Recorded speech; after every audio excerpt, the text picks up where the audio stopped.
4 দিন অতিক্রান্ত হবার পর সেনবাড়ির আবহাওয়ায় টান লাগলো। মাধুরী নিচু গলায় শাশুড়িকে জানালো, মা, বাবাকে ওর খবর নিতে বলবেন। কেন, কদিন হলো? ফুল তুলতে তুলতে শোভনা প্রশ্ন করলেন। 4 দিন। সে কি, ও তো 2 দিনেই ফিরে আসে, তোমাকে কিছু বলে যায়নি? নীরবে মাথা নাড়ল মাধুরী। শোভনা আর চোখে পুত্রবধূর দিকে তাকালেন। অনেক খুঁজে খাতিয়ে এই মেয়েকে এনেছিলেন তিনি, বেয়াক্কেলে ছেলেটাকে বাঁধবার জন্য। এরকম সুন্দরী সচরাচর চোখে পড়ে না, ব্যবহারটিও ভারী মিষ্টি। কিন্তু কিছুই হয়নি। সেই মাঝরাতে টলতে টলতে বাড়ি ফেরা, চিৎকার চেঁচামেচি, অবিরত শহরের মানুষের নালিশ এবং পুলিশের শাসানি একটুও বন্ধ হয়নি। না, ঠিক হলো না। মাস 6 হলো, বিয়ের 2 মাস পর থেকে চিৎকার চেঁচামেচিটা শোনা যাচ্ছে না। কখন বাড়িতে আসছে, কখন বের হচ্ছে, টের পাওয়া যাচ্ছে না। শোভনা বললেন, ঠিক আছে যাও, আমি দেখছি। মাধুরী ফিরে গেল। মেয়েটার শরীরে ঈশ্বর সব দিয়েছেন। শোভনার নিজের যৌবনের দিনেও এত পাননি, অথচ ছেলেটা এসব চোখ মেলে দেখল না। ভাগ্যিস ওর বাপ নেই, মায়ের অবস্থা ভালো নয়, নইলে এই মেয়েকে 1 মাসও ধরে রাখা যেত না। ঠাকুর ঘরে বসেও শোভনার অস্বস্তি হচ্ছিল। 4 দিন উধাও হয়নি কখনো ছেলেটা। যখন পেটে কিছু থাকে না তখন খুব ভালো ব্যবহার, অমন ছেলে হয় না। স্বর্ণকমল অত্যন্ত সুদর্শন, দীর্ঘ দেহ, গলা খুলে হাসতে জানে, কিন্তু কতক্ষণ? ঘুমের সময় বাদ দিলে বড়জোর ঘণ্টা 4। তবে ইদানিং একটা কালচে ছায়া পড়ছে শরীরে। 30 বছর এই অত্যাচারের চিহ্নগুলো শরীরে ফুটছে। কোনো কিছুতেই পাল্টানো গেল না তাকে। যেই নিজে সুন্দর, তার কেন সুন্দর পছন্দ হয় না বুঝতে পারলেন না শোভনা। যা কিছু কুৎসিত কুরুচির ছাপ যাতে তার দিকেই চলে ছেলেটা। ডাক্তার অনিল সেনের ছেলে বেঁধে মারপিট করছে, বাড়ির যুবতী কুশ্রী ঝিয়ের সঙ্গে রসিকতা করছে, কি করে তার কোনো কারণ খুঁজে পান না শোভনা। সেই ছেলে 4 দিন উধাও হয়ে আছে। পুজোর ঘর থেকে বেরিয়ে নিচে নামলেন শোভনা। এখন ডাক্তারবাবুর চেম্বারে যাওয়ার সময়। সকালে এই সময় যা কিছু কথা সারতে হয়। শহরের সবচেয়ে দামি এবং ব্যস্ত ডাক্তার অনিল সেন। নিচে নেমে দেখলেন ডাক্তারবাবুর জামা কাপড় পরা হয়ে গেছে। চিরকালই সাহেব মানুষ, নিজের কাজ নিজে করতে ভালোবাসেন। স্ত্রীকে দেখে বললেন, ডাক্তার কেমন আছে? তোমার ওষুধে কমবে না। দেখি। হাত বাড়ালেন ডাক্তার। মাসখানেক হলো শোভনার ডান বাজুতে একটা সাদা কালো মেশা দাগ জন্মেছে। প্রথমে ভেবেছিলেন সেটি, কিন্তু একটু একটু করে বোঝা গেল তা নয়। ডাক্তার ওষুধ দিচ্ছেন, অথচ কাজ হচ্ছে না তেমন। ও এমন কিছু না, তোমার সঙ্গে আমার কথা আছে। আবার কি হলো? তুমি খোকার খবর নাও। খোকা? কি হয়েছে তার? 4 দিন বাড়ি ফিরেনি। কিছু বলে যায়নি? না, গেলে তোমায় বিরক্ত করতাম না। বৌমা কি বলছে? এই অবস্থা একটা মেয়ে কী বলতে পারে? আমি বুঝি না, সত্যিই বুঝতে পারি না। স্বামী মাতলামি করছে, ছোট লোকদের সঙ্গে মিশছে, দিনরাত বেশ্যাবাড়িতে পড়ে থাকছে, আর স্ত্রী হয়ে বৌমা এসব সহ্য করছে কি করে? ওর তো ইতিমধ্যেই ডিভোর্স নিয়ে নেওয়া উচিত ছিল। আমরা কি করে সহ্য করছি? তোমার জন্য, নইলে আম্মুকে ত্যায্যপুত্র করতাম। করনি যখন, তখন এইটুকু করো। কি করব? ওর একটু খোঁজ নাও। চমৎকার। আমি যত গুন্ডা বদমাস মাতালদের কাছে গিয়ে বলবো, ও মশাই, আমার পুত্র রত্নটিকে দেখেছেন? অসম্ভব। তোমার ছোট ছেলেকে পাঠাও। অনিল সেনের এই কথাগুলো শোভনাকে হজম করতে হলো। তিনি স্বামীর চলে যাওয়া পর্যন্ত অপেক্ষা করলেন। বেরিয়ে যাওয়ার আগে নিজেই যেন নিজেকে শোনালেন, অনিল ডাক্তার, চিন্তা করে কোনো লাভ নেই। ও ছেলের কোনো ক্ষতি হবে না। আর বাবা, যারা খুন খারাপি করে তারাই তো ওর বন্ধু। যাবে কোথায়? পেটে টান পড়লেই ফিরবে। শোভনা দোতলার কোণার ঘরে চলে এলেন। ছোট ছেলে অরুণদীপ্তি বিছানায় উপর হয়ে তার কলেজের পড়া করছিল। ফর্সা, দাদার মতনই লম্বা, অত্যন্ত রোগা শরীর। ছাত্র হিসেবে এই জেলার প্রথম সারির। শোভনার একমাত্র গর্বের কারণ। শোভনাকে দেখে অরুণদীপ্তি উঠে বসল। কিছু বলবে মা? তোকে একটা কাজ করতে হবে বাবা। স্বর্ণ 4 দিন বাড়ি ফেরেনি, এরকম কখনো করে না। তোর বাবাকে বললাম, তিনি আমলই নিলেন না। তুই একটু খোঁজ নিবি? কোথায় খোঁজ নেব? দাদা কোথায় যায় আমি জানি না। শোভনা এই নিরীহ ছেলেটির দিকে আদরের চোখে তাকালেন। বাড়ল, কিন্তু বড় হলো না। ওর দাদা এই বয়সেই পেতলে একটা দাঁত বাঁধিয়ে বাড়িতে অশান্তির ঝড় তুলেছিল। শোভনা বললেন, ওর বন্ধুদের কাছে খোঁজ খবর নে। বড় হয়েছিস, নিজের বিচার বিবেচনা নেই? ছোট্ট একটা শহরে সে কোথায় থাকতে পারে, খুঁজে দেখ। স্বর্ণকমলকে অরুণদীপ ইদানিং এড়িয়ে চলে। তার দাদা গুন্ডা বদমাশদের বন্ধু, দিনরাত মদ খায়। এই তথ্যগুলো তাকে ভীষণ হেয় করে। স্বর্ণকমলের ভাই এই পরিচয় তাকে পীড়িত করে। শোভনা চলে যাওয়ার পর সে খুব বিরক্ত মনে পোশাক পাল্টে বের হলেই মাধুরীকে দেখতে পেল। ওই সুন্দরী সুশীলা বৌদিটির প্রতি সে প্রতিনিয়ত আকর্ষণ বোধ করে। প্রায়শই নিজেকে অমল এবং মাধুরীকে চারুলতা হিসেবে কল্পনা করে, কিন্তু স্বর্ণকমল ভূপতি কৌশিনকালেও নয়। অরুণদীপ্তি এগিয়ে গেল। বৌদি। ও মা, পড়া হয়ে গেল? হলো কোথায়, মাতৃদেবীর আদেশ হয়েছে, রামচন্দ্রকে খুঁজতে যেতে হবে। অরুণদীপ্তি মাধুরীর সামনে এসে দাঁড়ালো। এই শহরে এত সুন্দরী মেয়ে সে আর একটিও দেখতে পায়নি। তাকালেই মন নরম হয়ে যায়, বুকের ভেতরটা কেমন লাগে। মাধুরী মুখ নামিয়েছিল। অরুণদীপ্তি শুধালো, দাদা কোথায় যেতে পারে বলতো? জানি না। ঠিক আছে, তুমি চিন্তা করো না, আমি দাদাকে ধরে এনে দিচ্ছি। বৌদির জন্য কিছু কাজ করার সুযোগ পেয়ে খুশি হলো অরুণদীপ্তি। স্বর্ণকমলের ওপর তার যা কিছু বিতরাগ তা মাধুরীকে দেখলেই উবে যায়। পাড়াতেই স্বর্ণকমলের এক বাল্যবন্ধু থাকে, স্থানীয় স্কুলের মাস্টার। অরুণদীপ্তির সঙ্গে তার পরিচয় ছিল। তাকে দেখে মাস্টারমশাই বললেন, কি খবর অরুণ? আমার দাদাকে দেখেছেন? কে, স্বর্ণ? না তো, কি হয়েছে ওর? জানি না, 4 দিন বাড়িতে ফেরেনি। ও, তা আমার সঙ্গে তো ইদানিং যোগাযোগ নেই। মানে তুমি বুঝতেই পারছো, ওর জীবন আর আমারটা আলাদা। তুমি থানায় খবর নাও। থানা? বাবাকে না জানিয়ে থানায় যাব? ও, মেসোমশাই জানেন না বুঝি? তাহলে এক কাজ করো, রঞ্জিতকে চেনো? রঞ্জিত? ওই যে চৌমাথায় যে লন্ড্রিটা আছে তার মালিক। তোমার দাদার এখন খুব বন্ধু, ওর কাছে চলে যাও, ও জানতে পারে। সাইকেল চালিয়ে রঞ্জিতের লন্ড্রিতে চলে এলো। সে দোকানটা সবে খুলেছে। বড় গোফ মোটাসোটা লোকটাই রঞ্জিত। আসা যাওয়ার পথে দেখেছে অরুণদীপ্তি। সে দোকানে ঢুকতেই জিজ্ঞাসা করল, কে চাই? আমি স্বর্ণকমল সেনের ভাই। ও, আমার দাদাকে আপনি দেখেছেন? আমি না তো, কেন? দাদা কদিন বাড়ি ফেরেনি তাই। না ভাই, আমার সঙ্গেও দেখা হয়নি। আচ্ছা, দাদা কোথায় যেতে পারে বলতে পারেন? তোমরা কিছু জানো না? না। তাহলে আমার মুখে নাইবা শুনলে? ঠিক আছে, দেখা পেলে পাঠিয়ে দেব। অরুণদীপ্তি বুঝল এখানে দাদার খবর পাওয়া যাবে না। লোকটা যেন তাকে তাড়াতে পারলেই বাঁচে। সে মাথা নিচু করে রাস্তায় নেমে সাইকেলটা ধরে হাঁটতে লাগলো। এবার কার কাছে যাওয়া যায়? কোনো সূত্র জোগাড় না করে বাড়িতে ফিরলে খুব অসম্মানের ব্যাপার হবে। চৌমাথায় দাঁড়িয়েও মানুষ দেখছিল। এখন অফিসের সময় রিক্সা এবং সাইকেলের মিছিল শুরু হয়ে গেছে। কি করা যায় বুঝতে পারছিল না অরুণদীপ্তি। এই সময় একটা রিক্সা এসে সামনে দাঁড়ালো। এক ভদ্রলোক ভাড়া মিটিয়ে চলে গেলে রিক্সাওয়ালা ওর দিকে তাকিয়ে হাসল। কি খোকাবাবু এখানে? এমনি। রিক্সাওয়ালাটা অনিল সেনের কাছে ওষুধ নিতে আসে প্রায়, সেই সূত্রে বোধহয় ওকে চেনে। হঠাৎ ওর মনে হলো প্রায় রাতেই দাদা নেশা করে রিক্সা চেপে বাড়ি ফিরে। সে রিক্সাওয়ালাকে ডাকলো, শোনো, আচ্ছা কাল পরশু তুমি আমার দাদাকে দেখেছো? স্বর্ণবাবু, না, কদিন তো দাদাকে দেখিনি। আচ্ছা, তুমি কি রাত্রে দাদাকে কখন এনেছো? হ্যাঁ বাবু, অনেকবার। দাদা কোত্থেকে রিক্সায় উঠল? এবার রিক্সাওয়ালার মুখ কুকড়ে গেল। বোধহয় কী বলবে ভেবে পাচ্ছিল না। অরুণদীপ্তি সেটা লক্ষ্য করে আশ্বাস দিল, তুমি নির্ভয় বলো, দাদাকে পাওয়া যাচ্ছে না। কোথায় নেশা করতো জানলে খোঁজ করতে পারি। সে বড় খারাপ জায়গা বাবু, আমাকে নিয়ে যেতে পারো? আপনি যাবেন? ও পাড়াটা না ভালো না। অরুণদীপ্তির রোগ চেপে গেল। সে যুদ্ধপোষ্য নাকি? কড়া গলায় বলল, দিনে দুপুরে গেলে আমার কি হবে? তোমাকে বলছি দাদাকে দরকার, চলো আমি যাব। কিন্তু ডাক্তারবাবু জানলে? অবশ্য শহরের অনেকেই জানে যে স্বর্ণবাবুকে ওখানেই পাওয়া যায়। বেশ, চলুন তবে। খালি রিক্সার পেছনে পেছনে অরুণদীপ্তি সাইকেল চালিয়ে শহরের এক প্রান্তে চলে এলো। এদিকে একটা বড় বাজার আছে, ভীষণ ঘিঞ্জি এলাকা। বাজার পেরিয়ে একটা গলির মুখে এসে রিক্সাওয়ালা তার গাড়ি থামালো। স্বর্ণবাবু এই গলি থেকে বের হয়। অত্যন্ত নোংরা রাস্তা, পাশেই নর্দমা, সেখানে শুয়োরের পাল চড়ছে। 2-3 জন স্ত্রীলোক এই বেলায় ব্যাগ হাতে বাজারে যাচ্ছে। অরুণদীপ্তি বন্ধুদের মুখে এই গলির কথা শুনেছে। শহরের গণিকাদের বাস এখানে। তারা অত্যন্ত নিম্নমানের এবং এই অঞ্চলে কোনো ভদ্র সন্তান পথ ভুলেও পা দেয় না। ওখানে মদের দোকান আছে? হ্যাঁ খোকাবাবু, ও হরিষার দোকান আছে। এক কাজ করুন, আপনি আমার সঙ্গে চলুন, আমি খোঁজ নিচ্ছি। আপনি বাড়িয়ে দাঁড়িয়ে থাকবেন, আপনার একা যাওয়া ঠিক নয়, গলিটা খারাপ। রিক্সাওয়ালার পেছন পেছন অরুণদীপ্তি গলিতে ঢুকল। দুধারে চাপা চাপা ঘর। তার বারান্দায় বসে বিভিন্ন বয়সের মেয়েরা গল্প করছে। অরুণদীপ্তির মনে হলো এত কুচ্ছি চেহারার মেয়েকে সে একসঙ্গে কখনো দেখেনি। হঠাৎ একজন চেঁচিয়ে উঠল, এই যে নাগর, মুখ তুলে চাও। কচি একটা। রিক্সাওয়ালা চাপা গলায় বলল, এসব কথায় কান দেবেন না ছোটবাবু, আর দিলেই পেয়ে বসবে।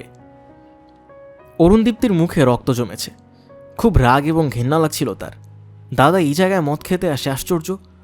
ওরা নিশ্চয়ই দাদার সঙ্গেও এইসব কথা বলে। হরিশায়ের দোকান ঠিক মাঝখানে। তখন সবে দোকান খুলছে। রিক্সাওয়ালা তাকে দাঁড়াতে বলে ভেতরে চলে গেল। অরুণদীপ্তি দেখল চারপাশে খুব জোরে রেডিও বাজছে।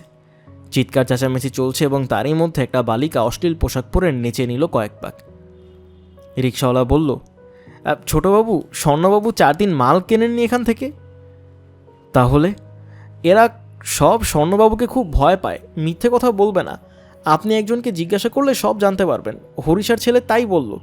কাকে? এখানে পদ্মা বলে একটা মেয়ে ছেলে থাকে 2টো ঘর নিয়ে। একটা ঘরে নাকি স্বর্ণবাবু থাকতো। তুমি বুঝতেই পারছো ছোটবাবু, আমি আর দাঁড়াতে পারছি না। আমার একটা মেয়েকে স্কুলে পৌঁছতে হবে। তোমাকে ঘরটা চিনিয়ে দিচ্ছি, চলো। রিক্সাটা সেখানে সরিয়ে রেখে লোকটা তাকে নিয়ে একটা গলিতে ঢুকলো। সরু ময়লা গলি, কোথাও খুব ঝগড়া বেঁধেছে। টিনের চাল আর কাঠের দেওয়াল দেওয়া 2টো ঘর দেখিয়ে রিক্সাওয়ালা বলল, এখানে পদ্মা থাকে, তুমি কথা সেরে চলে যাও। এসব জায়গায় বেশিক্ষণ থেকো না কিন্তু। রিক্সাওয়ালা চলে যেতে অরুণদীপ্তি নাকে রুমাল চাপল। বিশ্রী পচা গন্ধ বের হচ্ছে। একটা বুড়ো মতন রোগা লোক দাওয়ায় বসেছিল। জিজ্ঞাসা করল, কাকে যাই? এখানে পদ্মা বলে কেউ থাকে? তাকে, কিন্তু এখন ঘরে বসাবে না। মানে? 7 সকালে বাচ্চা ছেলে ঘরে নেওয়া মেয়ে পদ্মা নয়। তাছাড়া ওর মেজাজ খুব খারাপ আছে, অন্য ঘর দেখো। এবার বুঝতে পারল অরুণদীপ্তি এবং বোঝা মাত্র সে সংকুচিত হলো এবং সেটা এড়াতে বেশ রাগত গলায় বলল, আমার ওর সঙ্গে দরকার আছে, ডাকুন ওকে। বুড়ো একটু অবাক চোখে তাকে দেখল, তারপর বসে বসে চিৎকার করল, ও পদ্মা, পদ্মা, তোকে ডাকে দেখ। একটু পরেই একটা খ্যাবরামুখ স্ত্রীলোক ভেতর থেকে বেরিয়ে এলো। 30-এর নিচে নয় বয়স, মোটা সোটা, কিন্তু বুক এবং নিতম্ব অত্যন্ত ভারী। গায়ের রং বেশ কালো। প্রথম দেখে খুবই বিরক্তিকর মনে হয় এবং একটু বোকা বোকা দেখায়। কি চাই? ও মা, এই যে দেখছি দুধের দাঁত পড়েনি। এই বুড়ো, তোকে বলিনি এখন আমাকে বিরক্ত করবি না? কোমরে হাত রেখে খেঁচিয়ে উঠল স্ত্রীলোকটি। আপনি কি পদ্মা? হ্যাঁ, নামও জানা আছে দেখছি। আপনি স্বর্ণকমল সেনকে চেনেন? চিনি। উনি আছেন? কে আপনি? আমি ওর ভাই। ও, কিছু মনে করবেন না ভাই, আমি আসুন, আপনি আসুন। না, দাদা আছে কিনা তাই বলুন। 5 মিনিটের জন্য আসুন। এখানে দাঁড়িয়ে থাকলে লোকে খারাপ ভাববে। আপনি স্বর্ণবাবুর ঘরেই বসবেন, দয়া করে আসুন। পদ্মা এতবার অনুনয় করতে লাগলো যে এড়াতে পারল না অরুণদীপ্তি। পাশের ঘরের দরজা খুলে একটা তক্তপোষ পরিষ্কার করে পদ্মা বলল, এখানে তো কোনো ছিঁড়িছাদ নেই ভাই, কষ্ট করে বসতে হবে। আমার কি সৌভাগ্য। অরুণদীপ্তি দেখল এই তক্তপোষ এবং একটা বালিশ ছাড়া ঘরে কিছু নেই। নেই বললে ভুল হবে, অনেকগুলো খালি মদের বোতল পড়ে আছে। এটা তার দাদার ঘর। দাদা এখানে ভাড়া নিয়েছিল। এই স্ত্রীলোকটি। অরুণদীপ্তির শরীর গুলিয়ে উঠল। বৌদির শরীরের ছায়া এর থেকে ঢের সুন্দর। দাদা এই প্রায় কুৎসিত লোকটির সঙ্গে থাকত। ঘিন ঘিন ভাবটা বেড়ে গেল তার। আর ওই স্ত্রীলোকটি এমনভাবে খাতির করছে যেন সে তার পরমাত্মীয়। অরুণদীপ্তি জিজ্ঞাসা করল, দাদা আছেন? বাড়িতে ফেরেনি না। ফিরলাম, এখানে আসবো কেন? কোথায় গিয়েছেন জানেন? আমার কথা শুনলো না। কি কথা? ওরা ওকে ডেকে নিয়ে গিয়েছিল। বর্ডার থেকে কিসব জিনিস আসবে, অনেক টাকার ব্যাপার। আমার খুব ভয় করছে। কারা ডাকতে এসেছিল? 4 জন, ওর পরিচিত, নাম বলতে পারবো না। ওরা আমাকে কেটে ফেলবে। তবে স্বর্ণবাবুর যদি কিছু হয় তাহলে আমি ছেড়ে দেব না। দাদা এই ঘরে থাকতো? হ্যাঁ, সারাদিন এখানে শুয়ে মদ খেত, আমার কাজে বাধা দিত না। অরুণদীপ্তি ভেবে পাচ্ছিল না বাড়ি ফিরে দাদার এইসব ঘটনা বৌদিকে বলতে পারবে কিনা। সে উঠল, দাদা যদি ফেরেন তাহলে বাড়িতে যেতে বলবেন। সে তো নিশ্চয়ই, আমি তো জোর করে রোজ ওকে বাড়ি পাঠাতাম। আপনি প্রথম এলেন, একটু মিষ্টি খেয়ে যাবেন। অরুণদীপ্তি জবাব দিল না। এখান থেকে যত তাড়াতাড়ি বেরিয়ে যেতে পারে তত ভালো। ফাঁকা রাস্তায় প্যাডেল ঘোরাতে ঘোরাতে অরুণদীপ্তি ব্যাপারটা আরেকবার খতিয়ে দেখল। মাধুরীর মতো অমন সুন্দরী বউকে ছেড়ে দাদা ওই পাড়ার ঘর নিয়ে মদ গিলত। আর পদ্মার বেঢপ স্বাস্থ্য ছাড়া সব যে কেন ঝিয়ের চেয়ে অস্বস্তিকর। দাদা তাই নিয়ে পড়ে থাকতো। মেয়ে ছেলেটা অবশ্য তার সঙ্গে খুব ভালো ব্যবহার করেছে, যেন স্বর্ণবাবুর আত্মীয়, ওর নিকটজন। এসব বাড়িতে বলা চলবে না। কিন্তু দাদা কোথায় গিয়েছে? পদ্মা বলল, 4 জন লোক দাদাকে ডেকে নিয়ে গিয়েছে। দাদা কি স্মাগলিংও করতো? হয়তো, কারণ দাদার কোনো রোজগার ছিল না এবং বাড়ি থেকেও পয়সা নিত না। বিয়ের সময় দাদা ব্যবসা করছিল, কিন্তু বিয়ের পরই সেটা তুলে দেয়। অন্য পথে টাকা না এলে দাদা খরচ চালাতো কী করে? ওই পাড়ায় বাড়ি ভাড়ার, মদ খাওয়ার তো খরচ আছে। এলোমেলো কিছুক্ষণ সাইকেল চালিয়ে পদ্মা হাসপাতালের সামনে এসে পড়ল। আচ্ছা, দাদার যদি কোনো অ্যাক্সিডেন্ট হয়ে থাকে? তাহলে ওরা খবর পেত। স্বর্ণসেনকে এই শহরের প্রত্যেকটা মানুষ চেনে। তাছাড়া বাবার তো বিরাট পরিচয়, অত বড় ডাক্তার এই শহরে দ্বিতীয়টি নেই। অরুণদীপ্তির মন পড়ে ছেলেবেলায় সে দাদাকে অন্যরকম দেখেছে। খুব ভালো ফুটবল খেলতো, হৈ হৈ করতো সর্বক্ষণ। সেই দাদা বড় হয়ে যা কিছু সুন্দর, তা থেকে এমন দূরে সরে গেল কি করে?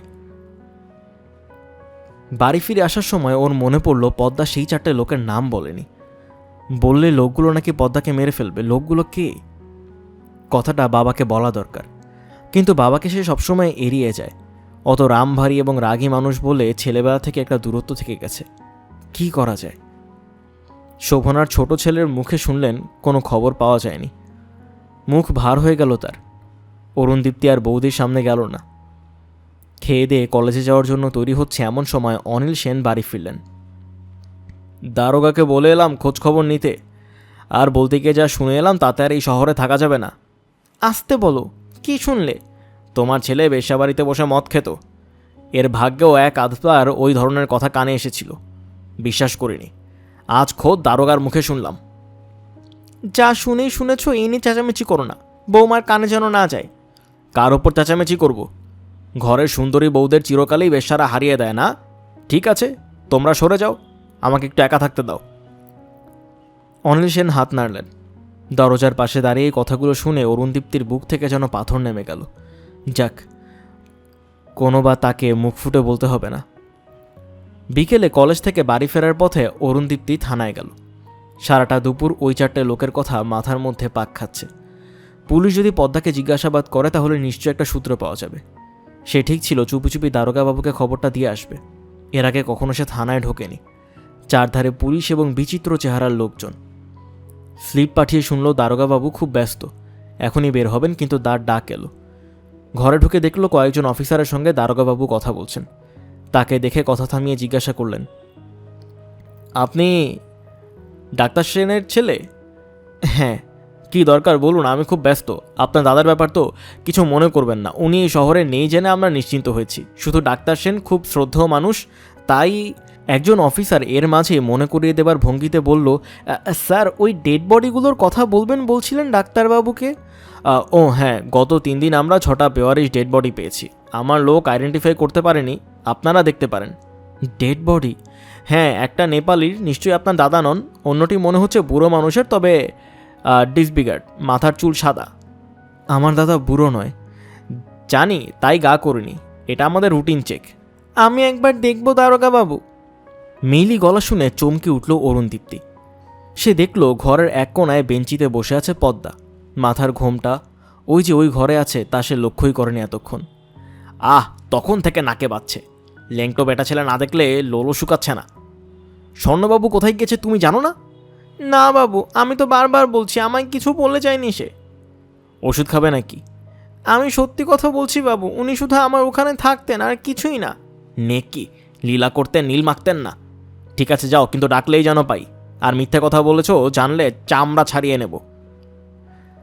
আচ্ছা ভাই, আপনার বাবাকে বলবেন, আমরা চেষ্টা করছি।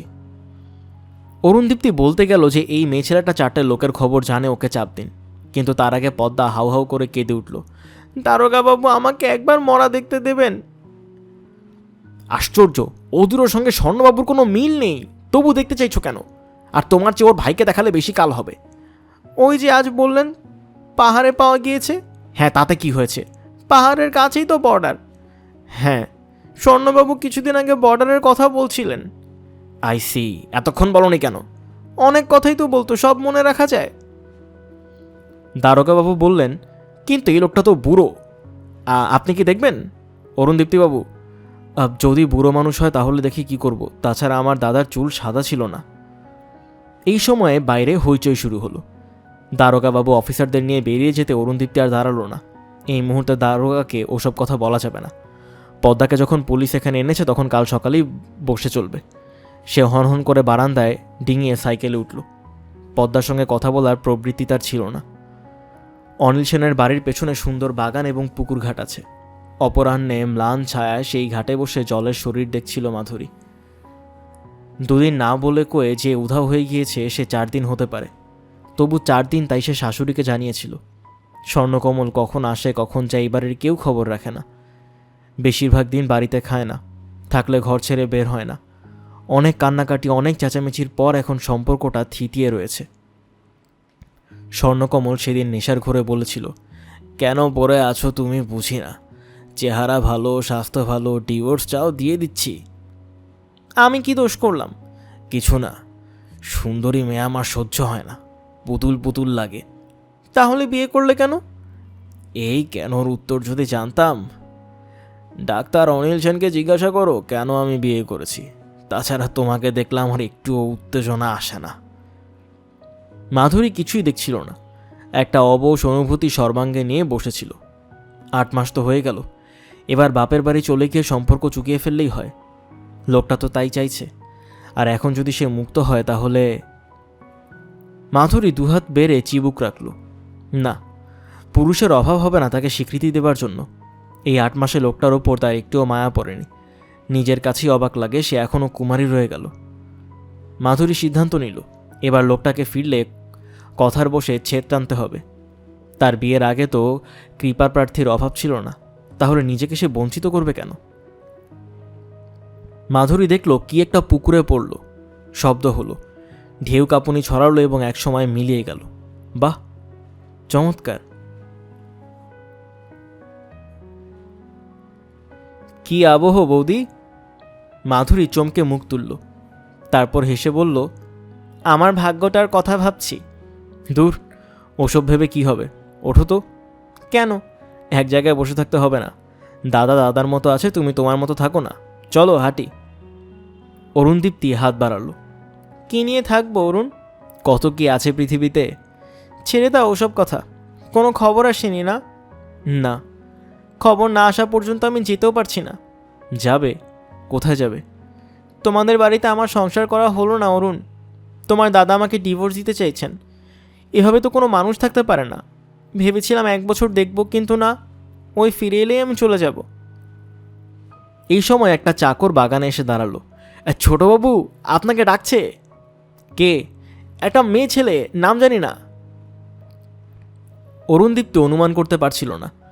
হন হন করে সে সামনের গেটে পৌঁছে হোঁচট খেল। পদ্মা দাঁড়িয়ে আছে, পেছনে সেই বুড়োটা। রাগে মাথায় আগুন জ্বলল। সে চকিতে পেছন ফিরল না, কেউ নেই। কর্কশ গলার জিজ্ঞাসা করল, কি চাই? এখানে কেন? পদ্মা যেন সেসব গায়েই মাখল না, তার গলা কাঁপছে। আমি মরা দেখে এলাম। তা আমাদের কি? আমার মনে হচ্ছে ওটা স্বর্ণবাবুর শরীর। কি যাতা বলছো? দারোগা বলল লোকটা বুড়ো। ঘন ঘন মাথা নাড়ল পদ্মা, তার চোখে জল বন্ধ, ঠোঁট টিপে রেখেছে। অরুণদীপ্তি আবার আর চোখে বাড়ির দিকে তাকালো। মা দোতলার বারান্দায় এসে দাঁড়িয়েছেন। ওখান থেকে যদিও কোনো কথা শুনতে পাওয়া যাবে না, কিন্তু নিশ্চয়ই স্ত্রীলোকটির পরিচয় জানতে চাইবেন। আপনারা একবার দেখুন, আমি প্রায় নিশ্চিত যে উনিই স্বর্ণবাবু। তবু মানুষের তো ভুল হয়। দারোগা বলেছিল লোকটার চুল সাদা, দাদার তো কালো চুল। উনি মাথায় রং মাখতেন, একটু পাকতে আরম্ভ করলেই রং মাখা শুরু করেছিলেন। আপনার মা বৌদিকে জিজ্ঞাসা করুন। পদ্মা তখনও কেঁদে যাচ্ছিল, আর বুড়োটা মাঝে মাঝে বলছিল, কাঁদিস না পদ্মা, কাঁদিস না। অরুণদীপ্তি ভেতরে ভেতরে খুব নার্ভাস হয়ে পড়েছিল। দাদার মাথার চুল সাদা ছিল, একবারের ছেলে হয়ে সে জানত না। হঠাৎ এই স্ত্রীলোকটিকে সে ঈর্ষা করতে আরম্ভ করল, এবং সেই কারণে ক্রোধ প্রকাশ করতে পারল অরুণদীপ্তি। কিন্তু তুমি কাঁদছ কেন? বড্ড বাড়াবাড়ি শুরু করেছো তো তুমি। বাহ, আমি কাঁদবো না? আমি তো কিছুই চাইনি, একটু কাঁদতে পারবো না? আপনি আর দেরি করবেন না, আমি পুলিশকে বলে এসেছি। আপনি কি একবার দেখুন, আপনার বৌদি যদি যায় খুব ভালো হয়। আপনারা যদি চিনতে পারেন তাহলে আমি 4 জনকে ছাড়বো না। একবার শুধু বলে দিন ওটা স্বর্ণবাবুর শরীর, তাহলে আমি বদলা নেব। এবার নাড়া খেল অরুণদীপ্তি। সেই 4 জনের প্রসঙ্গ মনে পড়ল। সে জিজ্ঞাসা করল, এদের কথা তুমি পুলিশকে বলেছ? মাথা খারাপ, সঙ্গে সঙ্গে ওরা পিছলে বেরিয়ে যাবে। আপনি আসুন, আমি ওখানেই যাচ্ছি। পদ্মা ফিরে গেল বুড়োকে নিয়ে। কিছুক্ষণ কি করবে বুঝতে পারল না অরুণদীপ্তি। পেছনে ফিরলেই মা তাকে ইশারায় ডাকবেনি, না, নিজের চোখে দেখবে সে। নিজের দাদাকে সে ভালো চেনে, কে কি বলল আর সঙ্গে সঙ্গে মেনে নিতে হবে, বরং ফিরে এসে মাকে গল্পটা বলা যাবে। অরুণদীপ্তি গেট খুলে বেরিয়ে এলো। নদীর পাশে মর্গ। অরুণদীপ্তি পৌঁছে দেখল পদ্মার আগে এসে গিয়েছে। একজন পুলিশ সেখানে দাঁড়িয়েছিল। অরুণদীপ্তি তার সাহায্যের মৃতদেহের কাছে পৌঁছালো। উৎকট পচা গন্ধে মাথা ঝিমঝিম করতে লাগলো তার। তখন মর্গে মাত্র 2টো মৃতদেহ। নাকে রুমাল দিয়ে তাদের সামনে পৌঁছে অরুণদীপ্তি দেখল পদ্মাও তার সঙ্গ নিয়েছে। ডোমটা দেখালো, একটি নেপালির, তাই স্পষ্ট বোঝা যায়। দ্বিতীয়টির দিকে তাকিয়ে চমকে উঠল সে। সমস্ত শরীর কুঁকড়ে উঠল যেন। কি ভয়ানক! লোকটার চোখ দুটো নেই, 2টো ঠোঁট বেটে নেওয়া হয়েছে। বুকের কাছে বিশাল ক্ষত। হাত এবং পা কবজি এবং গোড়াশির ওপর থেকে বাদ দেওয়া হয়েছে। থাইয়ের কাছে ক্ষত। সমস্ত শরীরে বেঢপ ফুলে নীলচে কালো হয়ে রয়েছে। 2বার তাকালেই চোখ বন্ধ হয়ে আসে। এবং চুল সাদা, কিন্তু একটা কালচে ভাব আছে। অরুণদীপ্তি মাথা নাড়ল। না, এ তার দাদা নয়। দাদার শরীরের আকৃতির সঙ্গে মিলছে না। নাক কান তো সব মানুষের একরকম হতে পারে। সে মাথা নাড়ল। সেটা দেখে পদ্মা বলল, যাতে কেউ চিনতে না পারে তাই ওরকম কেটে দিয়েছে। স্বর্ণবাবুর বুক আর থাইতে জরুল ছিল, সেখানটাই কেটেছে। না, এ আমার দাদা নয়। দাঁত দেখুন, ভেতরের দাঁত পেতলে বাঁধানো। ডোম হা মুখ দেখার ব্যবস্থা করে দিল। অরুণদীপ্তি চমকে উঠল। হ্যাঁ, পেতলের দাঁত এবং পেতলের ওপর এস লেখা, খুব সূক্ষ্মভাবে। তার মাথাটা ঘুরে গেল। কোনো রকমে সামলে নিয়ে বাইরে বেরিয়ে এলো। পুলিশ জিজ্ঞাসা করল, কি চিনতে পারলেন? মাথা নাড়ল অরুণদীপ্তি, না। তারপর প্রায় দৌড়ে বের হয়ে রাস্তায় চলে এসে রিক্সা নিল। মায়ের ঘরে চুকল অরুণদীপ্তি। তার শরীর টলছিল। চেহারা দেখে আটকে উঠলেন শোভনা। তারপর উঠে গিয়ে দরজা বন্ধ করে দিলেন তিনি। কি হয়েছে? দাদা। কোথায়? মর্গে। ওরা দাদাকে মেরে ফেলেছে। কি কি বলছিস তুই? কি হয়েছে আমাকে খুলে বল। অরুণদীপ্তির সময় লাগলো। স্থির হয়ে বসতে পারছিল না। তারপর এক এক করে সে সমস্ত ঘটনা উগরে গেল। শেষ হওয়া মাত্রই শোভনা দাঁতে দাঁত চেপে বললেন, তুই দেখেছিস পেতলের ওপর এস লেখা? হ্যাঁ। আর শরীর, হাত পা মুখ চেনা যাচ্ছে না, কিছুই চেনা যাচ্ছে না। পেতলে এস লিখে কেটে তো দাঁত বসিয়ে দিতে পারে না? কেন বসাবে? যারা খুন করেছে লোকটাকে তারা লুকোতে চাইবে। আবার এও তো হতে পারে আরেকটা লোকের পেতলের দাঁতে এস লেখা ছিল। একটা পেতল দিয়ে মানুষ চেনা যায়? না, আমি বিশ্বাস করি না। যে ছেলেকে আমি পেটে ধরেছি তার শরীর একবার দেখলেই আমি চিনতে পারবো। আমি না দেখা পর্যন্ত তুই কাউকে এসব কথা বলবি না।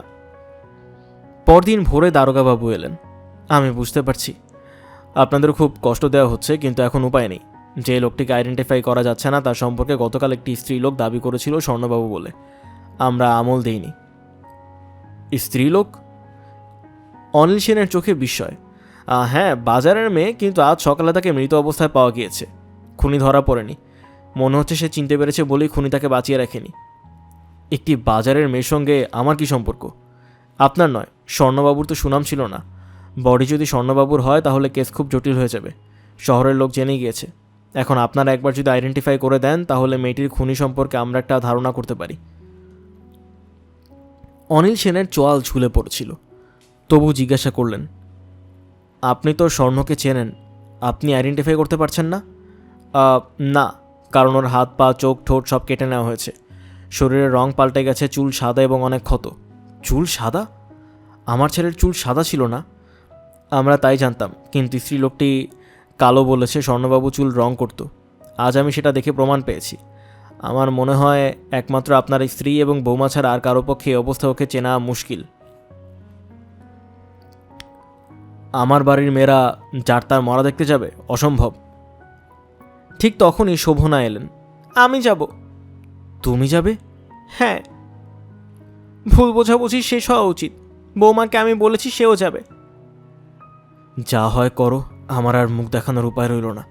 তবে ওটা যদি স্বর্ণ হয় তাহলে বৌমা বেঁচে গেল, এটুকুই লাভ। সমস্ত শহর মর্গের সামনে ভেঙে পড়েছে বললে খুব বেশি বলা হবে না। স্বর্ণকমল সেনের ডেড বডি পাওয়া গিয়েছে পাহাড়ে। এই শহরের এককালে টেরর স্বর্ণকে কেউ খুন করেছে, কিন্তু চেনা যাচ্ছে না ভালো করে। শহরের এক বেশ্যা, যে কিনা স্বর্ণের রক্ষিতা ছিল, সে চিনতে পেরেছে বলেই খুন হয়ে গেছে। রহস্যের গন্ধ এতটা প্রবল যে সবাই ভিড় করে এসেছে খবর পেয়ে। এই অবস্থায় পুলিশের সঙ্গে শোভনা, বৌমা আর ছোট ছেলেকে দিয়ে মর্গের সামনে নামলেন। সাদা ফুলতোলা শাড়ি আর কাজ করা জামা, মাথায় ঘোমটা মাধুরীকে দেখছিল সবাই। শোভনার পোশাকেও রুচির ছাপ রয়েছে। চারপাশে গুঞ্জন শুরু হলো। দারোগাবাবু ওদের নিয়ে দরজার সামনে এলেন। আপনার একটু শক্ত থাকবেন, বডি পচছে, খুব দুর্গন্ধ। একসঙ্গে যাবেন? শোভনা বললেন, আমি আগে যাব, আমি না চিনতে পারলে বৌমা যাবে। দারোগা একটু ইতস্তত করে রাজি হলেন। ডোম নিয়ে গেল ঘরে। শিউরে উঠলেন শোভনা। ভগবান, মানুষ এত নির্দয় হয়! কিন্তু এ কি স্বর্ণ! শরীরের যেসব জায়গায় ক্ষত, সেখানে সেখানে চিহ্নগুলো ছিল। ওর বাঁ হাতের কেড়ে আঙুলের নখ ভাঙা ছিল, সেটা এখন প্রমাণ করা যাবে না। চিনতে না পেরে এই দুর্গন্ধটাকেও সহ্য করে ফেললেন শোভনা। ডোমকে বললেন, ওদের ডাকো। মাধুরী এলো মুখে আঁচল চেপে। ফ্যালফ্যাল করে দেহটাকে দেখল। এই প্রথম একটি নগ্ন পুরুষের দেহ দেখল সে। স্বর্ণকমল কখনো তার সামনে নগ্ন হয়নি। দারোগা জিজ্ঞাসা করলেন, চিনতে পারছেন? ওর চুল সাদা ছিল? একদিন চুলের গোড়া সাদা দেখেছিল মাধুরী, পরদিনই কালো। বাইরে রং করে আসতেন, কিন্তু এত সাদা।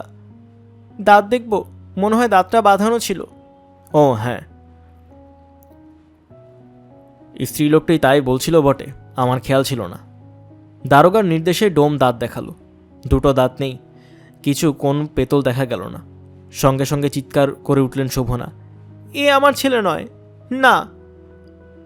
দারোগা ডোমের দিকে ফিরে প্রশ্ন করলেন, পেতলের দাঁত কোথায়? আমি জমে না সাব। কি আশ্চর্য! স্ত্রীলোকটি বলল একটা পেতলের দাঁত আছে, আর এখন দুটো দাঁত উধাও। কাল রাত্রে কেউ এখানে ঢুকেছিল? নেই সব। শোভনা পুত্রবধূকে নিয়ে দরজার দিকে এগোচ্ছিলেন। দারোগা তাকে আবার অনুরোধ করলেন, মিসেস সেন, ভালো করে দেখুন আর কোনো চিহ্ন আছে কিনা। কি আশ্চর্য, আমার ছেলেকে আমি চিনব না? দারোগা মাধুরীকে জিজ্ঞাসা করলেন, আপনার কি মনে হচ্ছেন ইনি আপনার স্বামী নন? কি বলবে মাধুরী? স্বর্ণকমলকে যতটা সে দেখেছে, তার সঙ্গে এর মিল কোথায়? বুঝতে পারছি না। ওরা যখন বাইরে বেরিয়ে এলো, তখনই খবরটা ছড়িয়ে পড়েছে। মা এবং স্ত্রী বলেছে এটা স্বর্ণকমলের শরীর নয়। নাটকটা জমল না বলে ভিড় পাতলা হলো। দারোগা বললেন, ওই স্ত্রীলোকটির জন্য আপনাদের বিব্রত করলাম, উপায় ছিল না। তবে ভালোই হলো, স্বর্ণবাবু বেঁচে আছেন জেনে নিশ্চিন্ত হওয়া গেল। কিন্তু এই স্ত্রীলোকটি কেন খুন হলো বুঝতে পারছি না। এই সময় স্ত্রীলোকটির মৃতদেহ নিয়ে আসা হলো মর্গে। ক্ষতবিক্ষত চেহারা, কারা যেন কুপিয়ে মেরে গেছে। শোভনা সেদিকে না তাকিয়ে পুত্রবধূকে নিয়ে রিকশার কাছে চলে এলেন। অরুণদীপ্তি রিকশার পেছনে সাইকেল নিয়ে দাঁড়িয়েছিল। চিনতে পারলে না? না, তোর দাদা নয়। ওরা বলছিল পেতলের দাঁত কিছু, কিন্তু আমরা তো দেখতে পেলাম না। অত কচ্ছিত শরীর তোর দাদার নয়। কথাটা শুনে আঁতকে উঠল অরুণদীপ্তি। সেই চারজন লোক। চকিতে পদ্মার কথা মনে পড়ল। ওর মুখ দেখে শোভনা ধমক দিল, হাঁ করে কি দেখছিস? তাড়াতাড়ি বাবাকে খবর দে, এই স্বর্ণ নয়, আমাদের কিছু হারায়নি। তিনি মাথা উঁচু করে প্র্যাকটিসে যেতে পারবেন, যা।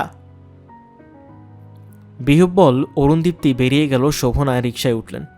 হঠাৎ শোভনা আবিষ্কার করলেন মাধুরী ঘাড় ঘুরে পেছনের দিকে তাকিয়ে আছে। অসহিষ্ণু গলায় তিনি ডাকলেন, কি দেখছো? উঠে এসো। মাধুরী নিঃস্ব গলায় বলল, ওই মেয়েটাকে ওরা এক ঘরে ঢোকাচ্ছে মা। তাতে তোমার কি? হ্যাঁ, আমারই বা কি?